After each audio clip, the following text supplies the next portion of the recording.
what are you working on? Imagine it's 1986 and you're in New Jersey. And look, I'm going to stop you there and answer the obvious question before you ask it. This piece is not an ode to Bruce Springsteen's criminally underappreciated banger, Tunnel of Love. Anyways, also in 1986 in New Jersey, the famously multidisciplinary Bell Labs was almost 60 years old and still killing it. The world's super nerds, all intentionally working in close proximity, had already invented much of the underlying technology we rely on today, from transistors to Unix and the C programming language to DSL modems, fiber optic cables, fucking lasers, and the backbone of our future, the solar cell. But I'm not here today to tell you about any of those specific inventions, nor the storied offices and labs where they were birthed. I'm here today to talk about the cafeteria. I'm going to tell you a little story. Mathematician Richard Hamming, father of a bunch of math concepts I couldn't begin to understand, usually ate lunch at the physics table. But one day, Richard realized that, however exciting the physics table may have been, I already knew a fair amount of mathematics. In fact, I wasn't learning much. Okay, so the next Tuesday, I don't actually know what day it was. Tuesday seems like a choice. Anyways, Hamming wandered over to the chemistry table, carrying a tray probably packed with pudding and sloppy joes, and asked, "Do you mind if I join you?" The chemistry jocks looked up into the face of a man who has a whole bunch of math concepts literally named after him and quickly approved his request, not having any idea his true intentions. A few bites of what's probably proto-hamburger helper later, Hamming broke the ice with a simple question for his new chemistry friends. What are the important problems of your field? And America's chemistry luminaries filled him in, and then everyone cleared their trays and went about their workday. About a week later, Hamming sat down again at the chemistry table and asked his new friends, super cool like, "What important problems are you working on?" To which I imagine there were plentiful, reasonable answers. This is Bell Labs. But apparently Hamming wasn't satisfied with their answers, because, by his own account, he joined the chemistry table again just a few days later, the same table that had welcomed him so warmly not so long ago, and revealed his true intentions. He said, "If what you're doing is not important, and if you don't think it's going to lead to something important, why are you at Bell Labs working on it?" Wow, thanks, Dick. Reader, offices might be a thing of the past, but let me tell you this. That's really not the best way to make friends in any cafeteria. However, I think Hamming was on to something. His direct approach might be the attitude we need to build a drastically cleaner, healthier world for everyone. Stat. And there's great news for morons like me. You don't need to be a chemist or a genius mathematician who picks fights with chemists to do important work. In fact, it's really, really, really important to understand that from medicine to clean energy, and from public health to farming to food and water, we have already invented most of what we need to level up for everyone. Because most of what we need is truly basic shit. And I mean that in the most supportive, constructive way possible. Basic in that we already understand it. We already know how to build it. We're already doing it, or we've done it before, even if the work itself isn't relatively simple or easily accomplished through logistics or politics. Most of the more advanced shit we have to do or need to figure out is because we're not doing the basic shit anymore and haven't in a long time.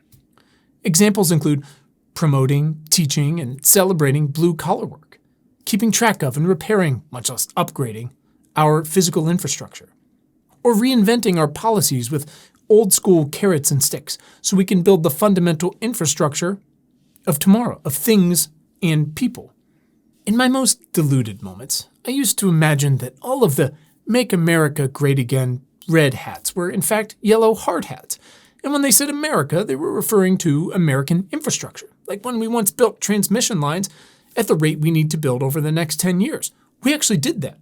Your interests, skills, and work, truly, whatever you do, those things, they have a place already right now. You might not necessarily feel like your work is directly on the front lines of the future. But in nearly every industry, there's a supply chain of more niche industries, NGOs and companies, small-town chefs and Midwest entrepreneurs, high school shop teachers, university social workers, elementary school nurses, and brand new solo operators, all of whom can contribute to an outsized impact throughout the supply chain, like that Ashton Kutcher movie about the butterfly or whatever. The point is, there's never been a better time to work on the world's hardest problems, even if you don't know you're already doing it.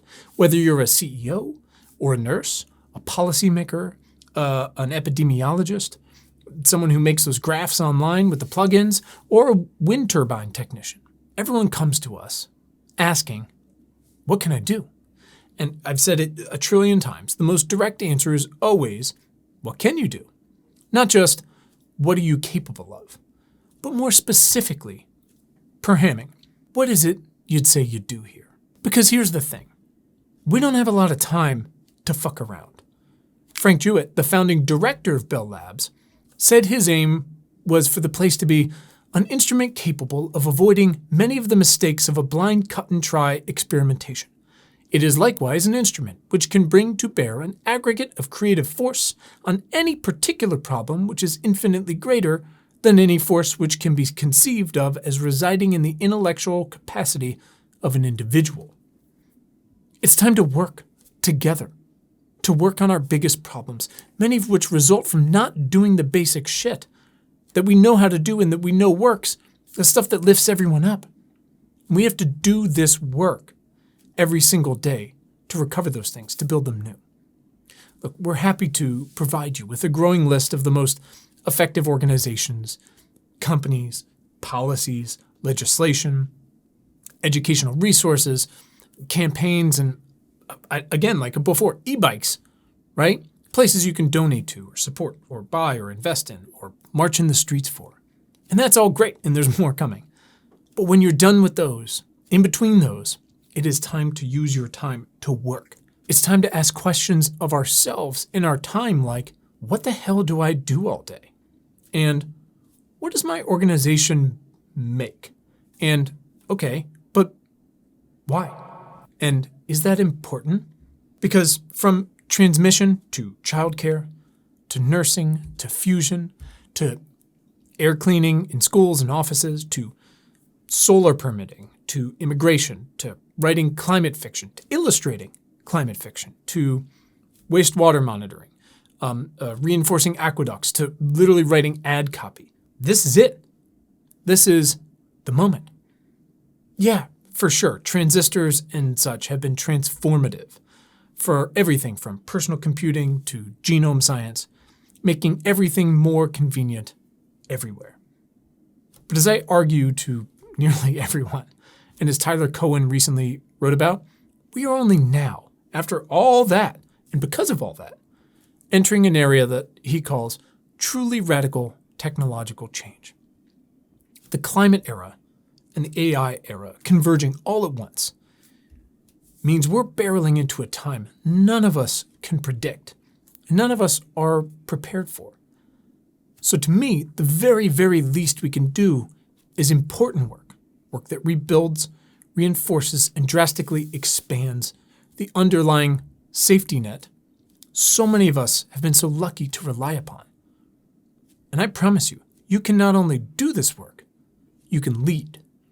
And as founder and technologist Kevin Kelly said, when you lead, your real job is to create more leaders, not more followers. I love more than almost anything talking to the young people on the show who are working on truly cool, groundbreaking shit. But what really gets me going is all the folks doing the less sexy work that, venture capitalists won't touch. Folks who've made it their work to be on school boards, to defend books, to teach kids, to expand reading and internet access, to run for state office and get that Medicaid money, to productize community health clinics, to uncover the money behind disinformation, to simplify solar permitting, to care for the elderly, to report on red line city blocks, tree coverage, to monitor wastewater, to expedite universal flu vaccines or flu and COVID combo vaccines, to feed the people now, to rewrite the Farm Bill.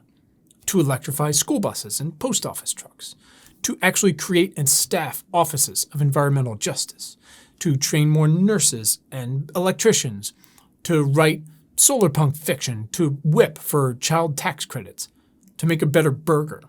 The world is changing at a rapid clip, and it's going to start going faster, friends. It's going to continue to go that way. Kevin Kelly also said, again, today the vast majority of us are doing jobs that no farmer from the 1800s could have imagined. But at the same time, the work required to make sure the most basic needs are fulfilled for everyone isn't all that different because our needs haven't changed. We've made everything more complicated. The questions, is the work I'm doing ethical? Is the work I'm doing helpful? That can tell you whether it's important. Those questions aren't new. So we've got some choices to make, and fast, about what we work on, what I work on, what you work on, and how we spend our time. We might each have this precious, limited time here on Earth, but the more important work to be done is everywhere around us, every day, all the time, up and down the chain. So ask yourself this. If what you're doing is not important, and if you don't think it's going to lead to something important, why are you here on Earth working on it?